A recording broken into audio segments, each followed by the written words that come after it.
हेर्ने, बाहिरबाट फोटामा हेर्ने, बाहिरबाट देखिने, हाम्रो मस्तिष्कमा आउने भगवानको स्वरूप कस्तो छ भन्ने एउटा चिज छ। तर शास्त्रले दिएको आँखाले, शास्त्रले दिएको स्वरूपलाई हामीले चिन्तन गर्ने हो। भगवानको शास्त्रले बताए आनन्द मात्र करपाद मुखोदरादिम। भगवान श्रीकृष्णको आँखा केले बनेको छ त भन्दा आनन्दले बनेको छ। भगवानको हात आनन्दले बनेको छ। भगवानको चरण पाउ आनन्दले बनेको छ। आनन्द मात्र करपाद मुखोदरादिम। भगवानको मुखमण्डल आनन्दले बनेको छ। त्यही भएर सच्चिदानन्द रूपाय, भगवान सत्स्वरूप, चित स्वरूप र आनन्द स्वरूपको हुनुहुन्छ, मङ्गल स्वरूप हुनुहुन्छ, सत्ता मात्र हुनुहुन्छ। सत्स्वरूपमा भगवान नित्य निरन्तर आफ्नो सत्तालाई बिछाएर ढाकेर संसारभरि व्याप्त भएर बस्नु भएको छ। इन्द्रियमा सामर्थ्य छैन देख्ने, सुन्ने सामर्थ्य पनि कानमा छैन। यसका लागि अतीन्द्रिय शक्ति, यसका लागि मनको प्रबलता, चित्त शुद्धिको आवश्यकता हुन्छ। संसारमा वस्तु हेरे चाहिँ, व्यक्ति हेरे चाहिँ, संसारका पदार्थ हेरे चाहिँ भगवानलाई हेर्न खोज्यो भने देख्न सकिँदैन। तर मनको आँखा उगार्दै योगाभ्यास, ध्यानाभ्यास, ब्रह्माभ्यास गर्दै भित्र मन उघारियो भने, भित्र मनका कामना, राग, द्वेष, कलुषित वृत्तिहरू हट्दै गए भने सद्यो हृदयवरुध्यते त्रिकृतिभिः शुश्रूषु विस्तक्षणात्। तुरुन्त हृदयमा आएर समाएर बस्नुहुन्छ हृदयलाई परमात्माले। भक्ति सूत्रोपनद्धः। हामीले समाउने होइन, यहाँ त उल्टो भएको छ। हामीले परमात्मालाई खोजेर भेटिन्छ कि भनेर भक्त दौडिरहेको छ, हिँडिरहेको छ। तर भक्तको काम हो मनमा परमात्मा प्राप्तिको दिव्य उत्कण्ठा बोकेर मात्रै बस्यो भने समाउने काम, हमला गर्ने काम, हतारमा आएर त्यसलाई समाउने काम परमात्माको हो। यति भाव बोकेर भक्त घर घरमा बस्यो भने, आफ्नो निष्ठा बोकेर बस्यो भने परमात्माले उसलाई कल्याण गर्नुहुन्छ। भगवानको यस्तो स्वरूप छ। भगवान ज्ञानमा ज्ञान बनेर, ज्ञान स्वरूप बनेर बस्नु भएको छ। सामान्य जान्न खोजेर बुद्धिले कति जान्न सक्छ र? बुद्धिवृत्तिले कति पत्ता लगाउन सक्छ र? हामीले जान्न खोजेर बुद्धि खियाएर, बुद्धि चलाएर कति चल्छ, कति जान्न सकिन्छ? भित्रबाट त्यो दिव्य ज्ञान, परमात्मा ज्ञान भनेर प्रकट भइदिनु भयो भने, ज्ञान स्वरूपमा भित्रैबाट प्रकट भइदिनु भयो भने बुद्धिको गति पनि अवरुद्ध हुन्छ। हामीले सोचेका होला मेरो बुद्धिले जान्छु कि, यतो वाचो निवर्तन्ते अप्राप्य मनसा सह। भित्रबाट छोड्दिनु पर्छ परमात्माको वेगलाई। बुद्धिले, यही बुद्धिले जान्न खोजेर, त्यही भएर शास्त्रको संस्कारले, शास्त्र गुरुको उपदेशबाट उत्पन्न भएको प्रमाणजन्य, प्रमाणबाट, शास्त्रको प्रमाणबाट उत्पत्ति भएको, संस्कारबाट उत्पत्ति भएको जो ज्ञान छ त्यसले मात्रै परमात्माको स्वभावलाई, परमात्माको स्वरूपलाई ग्रहण गर्न सक्छ। त्यही भएर त्यस्तो बुद्धिले परमात्माको स्वभावलाई पूर्ण रूपमा अनुभूति पनि गर्न सक्छ। शास्त्राचार्योपदेशजन्य संस्कार संस्कृतम मनः आत्मदर्शने कारणम।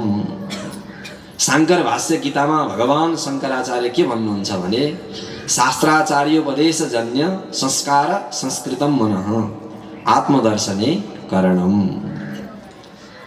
संस्कारले भरिएको, सभ्यताले, गुरु र शास्त्रको आज्ञाले भरिएको त्यस्तो मन भयो भने मनलाई बसमा राख्न, परमात्माको भक्ति गर्न कति कठिन छँदै छैन।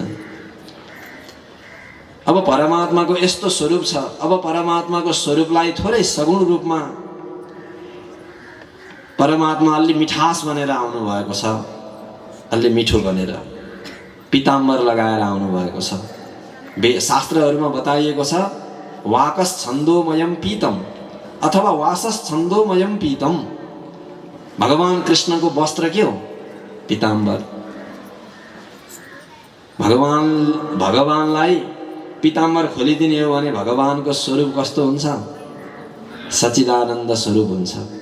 पिताम्बर हटाइदिने हो भने, पिताम्बर ओढाइदिने हो भने भगवानमा हात पाउ, जस्तै शालग्रामको कुनै पनि विग्रहमा हात पाउ हुँदैन। तर भक्तले सेवा गर्दा यसो टीका लगाइदियो अनि आँखा बनाइदियो, मुख बनाइदियो भने छुट्टिन्छ नि, होइन?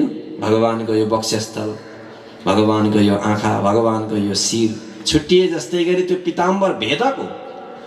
भगवानको सगुण विग्रहमा देखाउनका लागि पिताम्बर के बनिरहेको छ त भन्दा त्यो भेदक बनिरहेको छ र परमात्माको सगुण स्वरूपलाई पिताम्बरले व्यक्त गराइरहेको छ। भक्तहरूका लागि भगवान दृश्य बन्न सक्नु भएको छ। आँखाले देख्न सक्ने, कानले सुन्न सक्ने, जिब्रोले परमात्माका दिव्य अर्पण गरेका वस्तुहरू ग्रहण गर्न सक्ने, नाकले भगवानलाई सुगन्ध ग्रहण गर्न सक्ने बनेको छ। सबै इन्द्रियहरूमा यस्तो आन्दोलन, यस्तो उद्वेलित, यस्तो जागरुकता आयो भने वार वार वार वार रौँले परमात्मालाई पिउने प्यास जागेर आयो भने, हृदयको पूर्ण निष्ठा, पूर्ण समर्पण परमात्मालाई समाउन तर्फ लाग्यो भने, मनको संकल्प शक्ति परमात्मामा दृढ बनेर लाग्यो भने, अनि मीराबाईले चाहिँ मैं तो गिरिधर के घर जाऊँ भन्नुभएछ। मीराबाईले मैं तो गिरिधर के घर जाऊँ, बार बार बलि जाऊँ, म बार बार भगवानमा म बलि जाऊँ, उहाँकै घरमा जाऊँ। संसारमा हिँडेर पनि, यात्रा गरेर पनि कहीँ पुगिँदैन। परमात्माको बाटो सोध्दै मीराबाई घरबाट निस्कनु भएछ। संसारको यात्रा भनेको हिँड्न त हिँडिरहन्छ तर कहीँ पुगिँदैन। धर्मशास्त्रको र शास्त्रको मर्यादाको यात्रा भनेको यसले हामीलाई कहीँ पुर्याउँछ। यही फरक छ। हामी हिँड्न त हिँडिरहेकै छौँ नि, जन्मेदेखि मर्ने बेलासम्म एउटा व्यक्ति दौडेको दौडै छ बिहानदेखि बेलुकासम्म। तर सोध्नुहोस् न, तिमी कहाँ पुग्यौ भनेर सोध्ने हो भने जहाँको तहीँ छ। जन्मदा बरु धेरै सम्भावना बोकेर आएको थियो, जाँदा दुखी भनेर मैले जीवनमा सबै चिज गुमाएँ, नाङ्गो बनेर, दरिद्री बनेर जाँदैछ। भक्तले कहिल्यै पनि यस्तो अनुभव गर्दैन कि जाने बेलामा दरिद्री बनोस्, जाने बेलामा दुखी बनेर जाओस्। कि भीष्म पितामह जाँदा दुखी बनेर जानु भएर?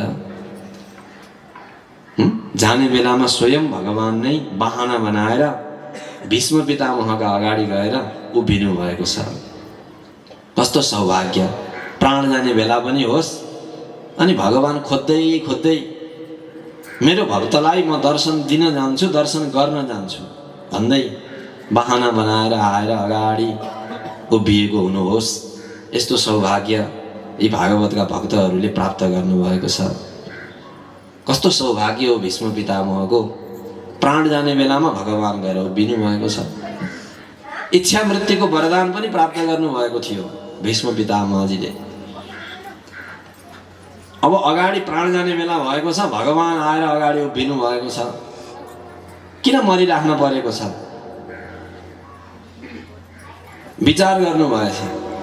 अब हजुर यसै गरी उभिएर बसिरहनुहोस् भन्नुभएछ भीष्म पितामहलाई। भीष्म पितामहले भगवान श्री कृष्णलाई सदैव देवो भगवान प्रतीक्षताम कलेवरम यावदिदम हिनोम्यहम प्रसन्नः सारुणलोचनोल्लसन् मुखाम्बुजो ध्यान पथस् चतुर्भुजः। भीष्म पितामहजीले भगवानलाई भन्नुभयो, अघि पछि त हजुरले भक्तलाई खुब प्रतीक्षा गराउनुहुन्छ। मन्दिरमा लाइन देखिन्छ, साधना गरेर भक्त कति गरेर दुःख कष्ट गरेर कहिले दर्शन मिल्ला भनेर बसिरहेका हुन्छन्। आज हजुरको पालो आयो भन्नुहुन्छ। आज हजुरको पालो उभिएर बस्ने। भगवान श्रीकृष्णले सोच्नु भएछ, अब फसियो भाइ। इच्छा मृत्युको वर पाएका छन्, अगाडि उभिएर बसिरहनु परेको छ। अब कहिलेसम्म उभिएर बस्ने हो? फेरि भन्दैलान् किन प्राण त्याग्न परेको छ? प्राण जाने बेलामा तिमी आएर अगाडि उभिएका छौ, मैले तिमीलाई देख्न पाएको छु, तिमीले मलाई देख्न पाएका छौ, किन प्राण त्याग्न परेको छ भनिदिए भने सधैँभरि यहीँ उभिएर बसिरहनु पर्यो। भगवान् कृष्णको मुख अलि मलिन बनेछ। त्यसपछि भीष्म पितामहले फेरि भन्नुभएछ, यस्तै मलिन मुख हेर्नका लागि बोलाएको हो, यस्तै मुख देखाउन हजुर आएको हो। यस्तो मलिन मुख त संसारमा मान्छेका जसका पनि देखिएकै छन् नि। कमसेकम हजुर अगाडि आएर परमात्माको स्वभाव र परमात्मा नै अगाडि आएर उभिनु भएको हो भन्नका लागि त अलि खुलेर प्रसन्न भएर हाँस्नु पर्ने। अब योगीले आदेश गरेपछि भगवान् थोरै प्रसन्न हुनुभएछ। भीष्म पितामहजी भयो भन्दा भगवान्ले भन्नुभयो अझै भएको छैन। हाँस भनेर हाँसेको पनि कहीँ राम्रो हुन्छ त? ल हाँस त भन्यो कसैले, अनि हाँस्यो। त्यस्तो हाँसो राम्रो हुन्छ त बाबु? हुँदैन। भित्रैबाट प्रसन्न भएर, भित्रैबाट क्लेश हरेर, बन्धनमुक्त बनेर भित्रबाट हाँसो आयो भने न, अनि त्यो हाँसो प्रसन्नताले भरिएको हुन्छ। अब भगवान् भित्रैदेखि प्रसन्न हुनुभएछ। प्रसन्न हासा ऋणलोचनोल्लसन मुखाम्बुजो ध्यान पथः चतुर्भुजः। अब भयो भनेर सोध्नुभयो भगवान् श्रीकृष्णले भीष्म पितामहजीलाई।